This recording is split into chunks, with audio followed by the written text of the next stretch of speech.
लिए प्रयोग की जाने वाली गैस है। हरे फलों को कृत्रिम रूप से पकाई जाने वाली गैस है ethylene. Ethylene gas C2H4। Ethylene gas को C2H4 कहा जाता है क्योंकि हरे फलों को कृत्रिम रूप से पकाने के लिए प्रयोग में लाई जाती है।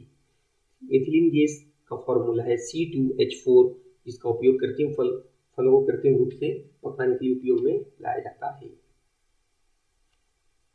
क्वेश्चन नंबर 102, अग्निशामक यंत्र द्वारा किस गैस का उपयोग किया जाता है? और अग्निशामक यंत्र होते हैं जैसे पेट्रोल टैंक पर हम देखते हैं, और भी आग बुझाने के लिए कई ऑफिसों में फायर एक्सटिंग्विशर्स रखे जाते हैं, उनमें कार्बन डाइऑक्साइड गैस भरी जाती है CO2। कार्बन डाइऑक्साइड गैस भरी जाती है अग्निशामक यंत्रों में। अग्निशामक यंत्रों में आमतौर पर कार्बन डाइऑक्साइड CO2 गैस का उपयोग किया जाता है। यह गैस आग को बुझाने के लिए ऑक्सीजन को विस्थापित करती है, ऑक्सीजन को हटा देती है, तो ऑक्सीजन की अनुपस्थिति में आग अपने आप बुझ जाती है, जिससे दहन रुक जाता है। इसके अलावा कुछ अग्निशामक यंत्रों में पानी फोम, ड्राई केमिकल या हेलोजिनेटेड एजेंटों का उपयोग भी किया जाता है। बहुत सारे जो फायर एक्सटिंग्विशर्स होते हैं उनमें अग्निशामक यंत्रों में पानी फोम, ड्राई गीला केमिकल होता है, या हेलोजिनेटेड एजेंटों का उपयोग किया जाता है। लेकिन CO2 सबसे आम है, खासकर बिजली की आग के लिए। बिजली की आग के लिए खासकर कार्बन डाइऑक्साइड का उपयोग किया जाता है। अग्निशामक यंत्रों में उपयोग की जाने वाली गैसों में से एक है कार्बन डाइऑक्साइड CO2। CO2 एक गैर ज्वलनशील गैस है, गैर ज्वलनशील जो कि चलती नहीं है, जो आग को बुझाने के लिए ऑक्सीजन को विस्थापित करके काम करती है। इसका उपयोग विशेष रूप से बिजली की आग और ज्वलनशील तरल पदार्थों से लगी आग के लिए किया जाता है, क्योंकि यह विद्युत से सुचालक नहीं है, कुचालक विद्युत की वो कोई अन्य अवशेष नहीं छोड़ता है।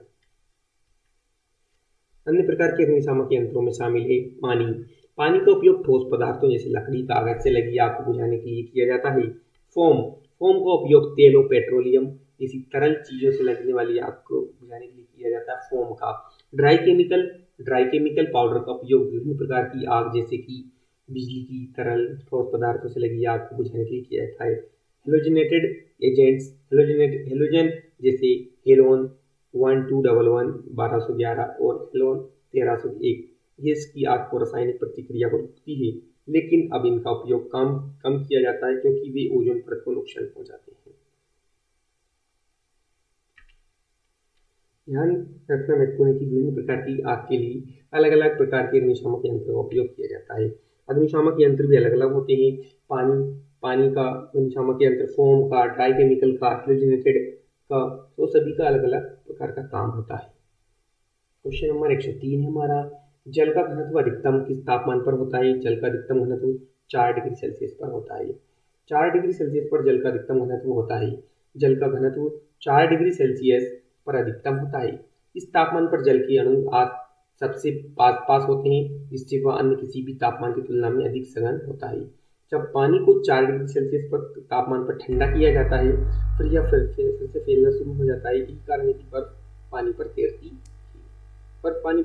क्यों है? क्योंकि जो जैसे 4 डिग्री सेल्सियस तक पानी को ठंडा किया जाता है, उसका जो तापमान है 4 डिग्री सेल्सियस पर, उसके अणु बहुत पास हो जाते हैं, जिसके कारण इसका भार, इसके द्वारा हटाया गया भार से कम होता है और ये ऊपर पानी में तैरने लगती है बर्फ। अधिक जानकारी के लिए विचार कर देख सकते हैं। 4 डिग्री सेल्सियस, 4 डिग्री सेल्सियस पर पानी का घनत्व अधिकतम क्यों होता है? क्योंकि 4 डिग्री सेल्सियस पानी के अणुओं के बीच हाइड्रोजन बॉन्डिंग का प्रभाव अधिकतम होता है। हाइड्रोजन बॉन्डिंग सबसे ज्यादा होगी अणुओं के बीच, पानी के अणुओं के बीच, जिससे अणु एक साथ अधिक कसकर बंधे रहते हैं, बहुत अधिक कसकर बंधे होते हैं। 4 डिग्री सेल्सियस से कम तापमान पर हाइड्रोजन बॉन्डिंग की व्यवस्था बदल जाती है। 4 डिग्री सेल्सियस तापमान पर जो हाइड्रोजन बॉन्डिंग होती है उसकी व्यवस्था बदल जाती है, जिससे अणु एक दूसरे से दूर जाने लगते हैं और घनत्व कम हो जाता है।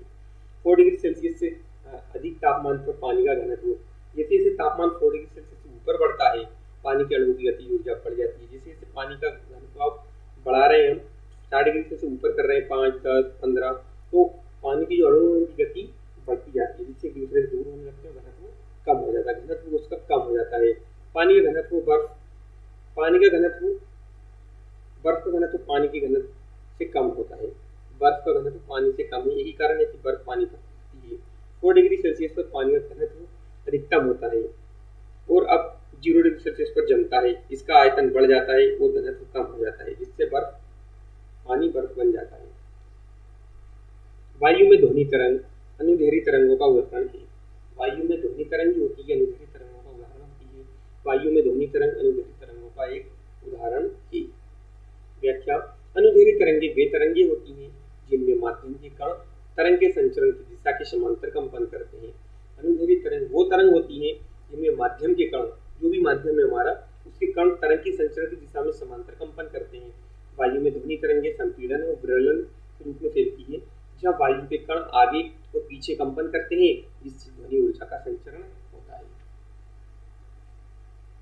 क्वेश्चन नंबर 105, महासागरों से आने वाली पवन जो जल को रोक ले जाती है, वर्षा को लाती है, क्या कहलाती है? मानसूनी हवाएं। महासागरों से आने वाली पवन जो जल को ले जाती है और वर्षा को लाती है, मानसूनी हवाएं कहलाती है। महासागरों से आने वाली पवन हवा जो जल को ले जाती है और वर्षा को लाती है, मानसून कहा जाता है। मानसून एक मौसमी पवन है जो एशिया, अफ्रीका, ऑस्ट्रेलिया जैसे क्षेत्रों में भारी वर्षा का कारण बनती है।